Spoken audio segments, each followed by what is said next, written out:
I just noticed one thing. Are you wearing blue because it's blue ocean waves? Well, blue is always my favorite color. What's the meaning behind the name of blue ocean waves? What did you think it was first? Because you're from Goa, I thought it was something to do with the sea, the ocean, that. Most of the people they say that. Some people they remain awake with coffee, and some people they get energy through different other drinks. What keeps you laughing?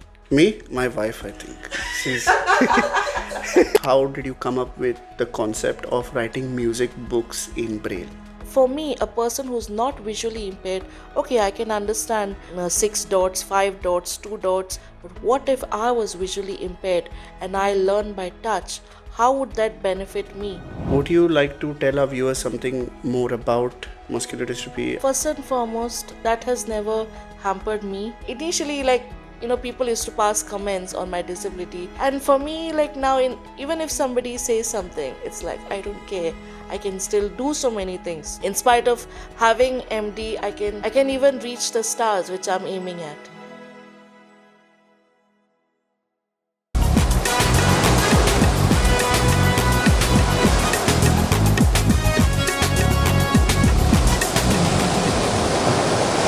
Hello everyone and welcome to another episode of the Amcho Vaddo Podcast.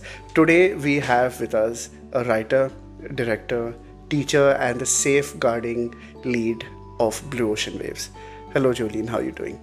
I'm good, Melbourne. What about you? I'm good, thank you. Okay, thank you for your time today to begin with. And also the first question I ask everyone is, what's your Vaddo? Muge Vaddo Model. I think Model जाऊन असा Kadama Prasar opposite. And there are two parts of Model. One is Model Pecan that actually faces the bus stand. And there's Model Grand which is behind Model Pecan. I live in Model Grand. Okay. And how would you introduce yourself to somebody who doesn't know you at all? So, director, CEO, who is itu. So, I consider myself that I am a teacher and I am a singer. But you are the CEO of Blue Ocean Waves as well. Yes, I am the Okay. With Blue Ocean Waves, can you tell us something about Blue Ocean Waves? What is it? What does it stand for? And how did you start it? So, Blue Ocean Waves is a performing arts center, and we cater to people of all abilities and all ages. And we have services, we provide services like music. Now, under music, we have music production, we have music theory, we teach musical instruments, and we also teach something called Braille music for the visually impaired. Okay. Yes, and this is something that that is not usually there anywhere. Yeah, it's the first time I think first time I've heard about it. Can you tell me something about Braille music? So Braille music is, as you know, Braille is mostly for the visually impaired. So we have special music classes for them, and we have one of our directors also who is also visually impaired. And now when it comes to Braille music, Braille is usually a language for the visually impaired, represented with 6 dots. So there are several combinations of those 6 dots where after feeling it, so it's mostly read by feeling because there is no sense of sight.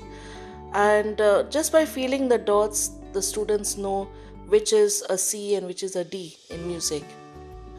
So besides music, we also do vocals, we also do dance, then we have drama. So under drama, we teach Shakespearean drama and biblical drama. We have art, and we also have tactile art, again for the visually impaired. Tactile art. Is that like similar to Braille? No, not similar to Braille, but tactile art is again art by touch. Yes. Okay. Blue Ocean Waves. What's the meaning behind the name of Blue Ocean Waves? What did you think it was first? No, because you're from Goa, I thought it was something to do with the sea, the ocean, that because Goa is like a coast state. I thought that's why you came up with it, but Most of the people they say that, but no. So there's a very deep meaning and a metaphorical meaning behind blue ocean waves. So blue represents serenity and peace. So initially, when Blue Ocean Waves just started off in Goa, we used to just have music services, not the other performing arts. And music represents peace, represents a lot of calmness. Now, when it comes to ocean, unlike a pond or a lake which has set boundaries, ocean is wide, never ending. And no matter, even if you're a grade 8 or even beyond, music doesn't stop there. You can't say that, oh, I've completed music and it's all over. But still, there's something new to learn in music because it never ends. And waves, because whether you are learning dance or whether you're learning even music, the waves that music produces has the ability to break you or to make you. Imagine you're just sad over there listening to some sad music. You'll start crying. Did somebody hit you? No. But still you'll start crying. yeah, it touches your emotions. Exactly. And that's how Blue Ocean Waves came into existence. There's a lot of thought into the name Blue Ocean Waves. I can tell that you thought a lot and you did a lot of bit of pondering as to how you came up with that name, which is beautiful. It's got a good meaning behind the name as well. I also wanted to ask you, you have special needs, Yes. yeah, and I believe it's muscular dystrophy. Yes. Yes. Would you like to tell our viewers something more about muscular dystrophy, and if in any way that hampered your journey in music, or if sort of inspired you to do more? So, first and foremost, that has never hampered me in any way. Now, when I say me, it means my spirits. But in society or while moving along with others, it has definitely affected me because earlier I always had the wish to be a Bollywood singer, and I still do, but that time I was not much into teaching. Yeah. And whenever I used to tell anyone I want to be a Bollywood singer, approach any musician or music director, they would be like, oh, you need to carry yourself on the stage. You need to, dress up glamorous. And that was something that I was not looking out for because I wanted people to recognize me on my talent, then the glamour that I can give them. And of course, when it comes to playing musical instruments, um, now as muscular dystrophy is also very progressive, it has also limited my ability to do certain things, but I always have support around me where God provides students, who can understand my needs. They help me to do things in order that they learn better. Yeah, so I teach them, but it's not like, I have to always demonstrate things because they understand that teacher has a problem and we need to help her. So in a way it has been a blessing. And of course now, like, I initially, like, people used to pass comments on my disability, and it used to affect me because that time I was small and I was very naive, and I didn't know how to handle it. But now it's been like, an everyday thing, and I've crossed that phase, we call it. Yeah. And for me, like, now, even if somebody says something, it's like I don't care. I can still do so many things. In spite of having MD, I can even reach the stars which I'm aiming at. That's beautiful. I think that's how it should be. You shouldn't let other people's comments hamper you in any way. You shouldn't let that affect you. You should do what you feel like. You should do the best what you can. That's and a really commendable job, honestly, because it's very inspiring when someone doesn't let any special needs or anything really to affect or to affect themselves and to affect their dreams and aspirations. And I think everyone should just achieve and work and aim towards what they want to do in life and what makes them happy. And this makes you happy. I can clearly tell it makes you happy because the passion you have for it is lovely. I just noticed one thing. Are you wearing blue because it's blue ocean waves? Well, blue is always my favorite color. Yeah, and I don't know. I just love blue, and it makes me look beautiful. It does. It surely does. But you're wearing blue. You got blue glasses as well, so it's definitely your favorite color. Okay. And blue ocean waves. When did you start it? Did you start it when you moved to the UK, or did you start it in India like years ago? It was started in 2009. That's a long time from now. It's time, like 16 years. 16 years exactly. And I started off with 2 students over there, but like I said, teaching was not my cup of tea at that time, although I used to just do it just like that. And I always wanted to be a singer, always wanted to be a celebrity, which I still want to be. And so when I was first forming Blue Ocean Waves, I used to give classes from home. And later on, as I progressed in my teaching, so teaching from home started becoming a bit challenging, because when you live in a society, there are a lot of times it disturbs the neighbors, and there was a lot of problem due to this, and I had to move house, and that's how from South Goa I went to North Goa. Okay. So where in the north? Talegaon. Where in Talegaon? Talegaon, it was in Cardozo Vaddo. In Cardozo Vaddo. So that's another Vaddo. Yeah. You're also from Cardozo Vaddo then. So we'll say Madel, Cardozo Vaddo, and now Wembley. Yes. So you spoke to me about Margao, and your journey in Goa, how you started. Yeah. You moved to Talegaon, you continued it there, and then you moved to UK in Wembley. Yes.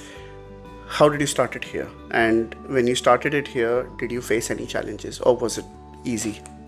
It was not easy, not at all, because I came over here on November 2nd, 2019, and I was just settling myself over here, and things were pretty bad because, when you come to a new land, a new place, a new planet, like you don't know anything, and I did not have any spouse or anybody, any friends. We just came, my mom and myself, to this country.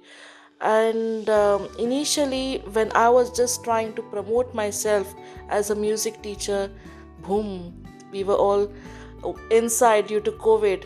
After COVID, how did you use that as a stepping stone for you to build Blue Ocean Waves more in the UK? So initially what used to happen, I used to give private classes from home just as a private tutor.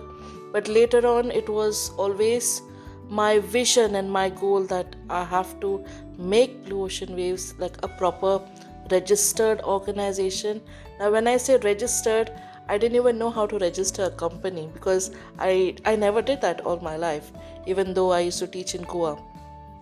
So I had a friend who did the registration for me, and later on I even attended a lot of business mentoring programs, and they guided us on how to set up a company, and it was a startup program for all business holders. Okay. And so they helped you and they guided you to start the company. Yes. Okay. All right. So when you started your company and when you did all of that, who was your first student in the UK? So I already had a student when I just entered the UK, and she was there almost for 6 months, and she was learning the violin along with music theory. And of course, one of your client, Frankie, was my student. He was also learning the violin. Have you seen my podcast with Frankie? Of course, the footballer, the football coach. Yes, I've done a podcast with Frankie, yes. But you also said that one of the other podcasts I did with Injunction, you said Shera and was your student, right, in Oh, Goa? Shay Ryan the Groover. Yeah, you said he was your student in Yeah, of course. So when I was in Goa, Shay had come along with his brother Shane, and their mom wanted to give them some voice training, and they came to my place and they said like Shay Ryan immediately said, "Miss, I want to be a singer. I want to sing in band." And he already had that vision in mind that he knew what he wants to do. Shane was kind of, like a backing support kind of a person. Shane was quite quiet. And I remember this guy, Shay Ryan, he didn't even want to do grade 1, direct to grade 6. You can see his passion because he's such a popular singer now. Even that time, the way he would shake his body and shake his bosom and his legs, and oh my goodness, he was already a superstar as a small boy. I think he was just entering his adolescence that time. He was so small. So he's not just a singer, he's a full-blown performer. He has that in his blood. Okay. Shay, if you're watching this, that's come from Jolene. You have it in your blood. The other day, I just happened to message him and I said, "Do you remember me?" I said, "Of course, you're my teacher. I remember you." Did you tell him that you saw his video? Of course. I told him that. And I did tell him, and I did say that the first song that you did was Hosanna by Hillsongs. Okay. Yeah. And later on, there was a piece, Take Me to Church. That was a grade 6 piece. And oh my goodness, the way he was dancing on that. At one point, I remember he was about to slip and fall. I mean, the way he shakes his body, you can see him now at Injunction. Yeah. He likes to groove to the music. And he is a nakre baz. His facial expressions. I know. I've experienced that. We've spent a good amount of time with him, so I've experienced that. If you see the podcast, he was sitting right next to me also. Yes. So yes, I have experienced that. Okay. Another question is, can you tell me something about your Hindi single that you have? I think it is Thodi Alag Hoon. Oh, have you watched that? I did a little bit of research as well. So can you tell me something about Thodi Alag Hoon? Todi Alag Hoon was done in 2014, and it was done by this record label in Mumbai, Crescendo Music, and the MD, managing director, was Mr. Suresh Thomas. Mr. Suresh Thomas was a very kind soul because he said that he would help me, and he did a song for me, Thodi Alag Hoon, and he took care of the entire process. Oh, that's very nice. Yeah. And did you all shoot in Goa or in Bombay? It was shot at my place in Margao. Oh, in Margao? Yes. Goa, okay. So people from Madel will be happy, they'll be like excited that their Vaddo is in. I don't know about that. Okay. So with teaching, you have a lot of students in the UK now. You teach in person and you teach online, correct? Yes, I do both ways.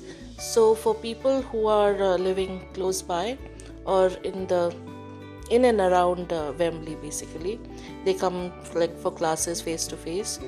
And those who live far away, or those who cannot travel, or those whose parents are working but children are at home, they take it online. Okay. Yeah. And what exactly do you teach? Which instruments do you teach? So I teach the keyboards. Keyboard is my main instrument. But besides this, I also teach violin, I also teach guitar, I also teach the recorder. Okay. What is the recorder? A recorder is a type of a flute. Okay. But the only difference between a recorder and a flute is flute you play sideways. Okay. And a recorder you play from the front. Okay. Yeah. That's different. And not only Wembley, I think you do Hounslow as well now. Yes, in fact, I started last month. I teach at the Treaty Center, and I go every Thursdays over there from 4 to 7. 4 to 7. Yeah. So I teach the keyboards, music theory, and vocals. Okay. And so you've got like a classroom or something there in Treaty Center? Yeah, so we have hired the dance studio where we give all the classes. Okay. And Yeah. every Thursday? Every You Thursday. said. Do you have any plans of maybe making it twice a week in the future or something? Depends on the number of students, and if I get like more calls like for violin and for guitar and things like that, then probably I would even hire teachers. Yeah, because my base is in Wembley, so I have to cater to students in Wembley first. Okay. And with teaching, I think when you teach them, you grade them. Like, I think you teach them for their exams as well, right? Yes. So can you tell me more about that? So we are affiliated to 3 boards. One is Trinity College London, TCL. One is the Associated Board of Royal School of Music, which is ABRSM. And one is Rock School London, which is RSL. So it really depends on what the child wants. So if they are not sure of which board to select, then we tell them, that they can choose TCL, because TCL is more user friendly and the portion is easy. With giving their exams in music, do you also have students who don't want to give their exams, who just want to learn it as a hobby? So it really depends on each one's preference. So when they join classes, I ask them whether they want to answer exams or they don't want to answer exams.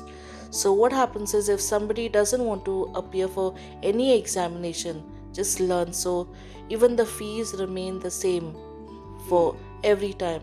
But the minute somebody wants to appear for any examinations, then the higher the grade, the fee increases. Okay. Yeah. Okay. And but is your teaching style different then? Like, if somebody is not giving an exam, do you teach in a different way? Or I teach in the same way, but we don't give any extra classes for those students. okay. Yeah, we just teach and we just make teaching very enjoyable for them. Yeah. So the people are giving grades, it's not enjoyable Yeah. for them. It's very boring for them. It's like, No, it's not that it's not enjoyable.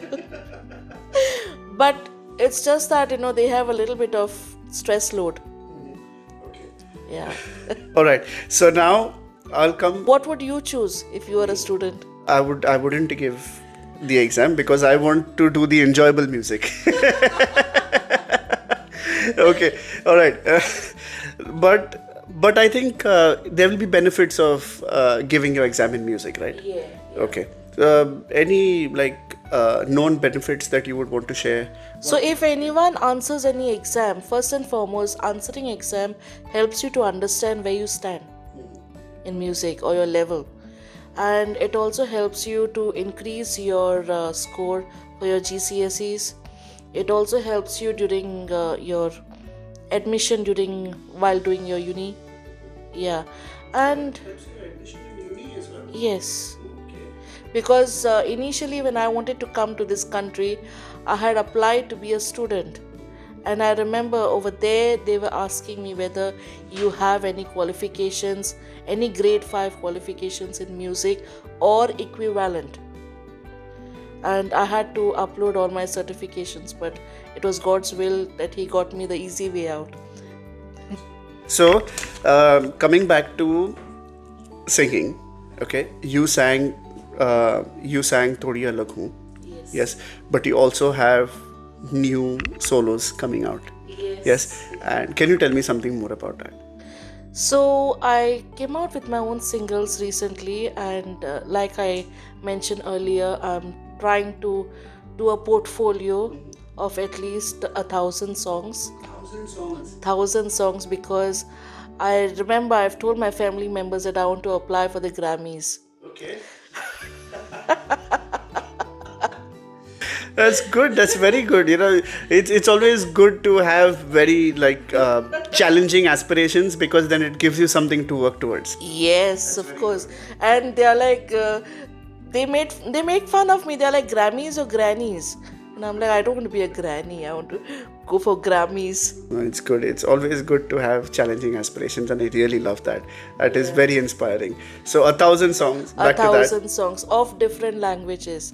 So far I've sung in English, I've sung in Hindi, I've also sung in Konkani, and recently came out with a Malayalam song. Okay. Malayalam as well. Malayalam as well, yes. Wow, I did start by saying that you wear many hats, don't you?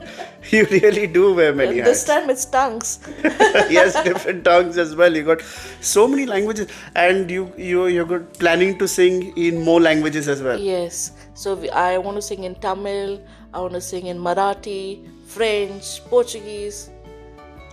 Wow. Wow. I don't know what more to say. It is just really, all the best, and I hope you do that soon. How many songs have you thought of or written so far? So far I have done around 7. 7 songs. Yeah. That's good. And we spoke about the songs. We spoke about you singing with your new solos as well. Award. I just said one word, award. Can you tell me about that? Yes, of course. So recently I won the award for the global icon, for being the global icon for music and resilience. Where did you win it? It was in London, Okay. and the award ceremony was at the Radisson Blu. No, that's nice. When was it? How recent was it? It was on the 27th of September. September is a nice month for you. You started classes in Hounslow and you also received this award. So that's very nice. September is a very good month for you. What's your lucky month? My lucky month, nothing in I specific. thought you would say September now because because so many things have been happening back to back in September with you. With your Braille books, why did you think of getting that done? Like, how did you come up with the concept of writing music books in Braille? So when I was in Goa, and like I said, I used to live in Taligaon, I used to teach at the National Association for the Blind. And when I used to teach over there, I used to always wonder, how are they going to read music because of their sight loss? And many times, those mentors and supervisors and teachers over there, they used to say that, they just learn by ear. But suppose if somebody has to sight read in music, how would they do that? And because of these limitations, people with visual impairment do not appear for any exam because they can't sight read. And to do sight reading, we need to they need to have access to Braille music. So I took the courage and I went to the person who organizes these exams, and I just happened to tell him, I said, what about these children? How are they supposed to do these exams? And he was like, they can opt for some other supportive test like improvisation, but what if somebody doesn't know to improvise? So Braille music creates an independency for a visually impaired learner, which was not there at all in Goa. And even in the UK, when I wanted to do something about Braille music, I contacted organizations like RNIB based in the UK, and also other small organizations that caters to the visually impaired people.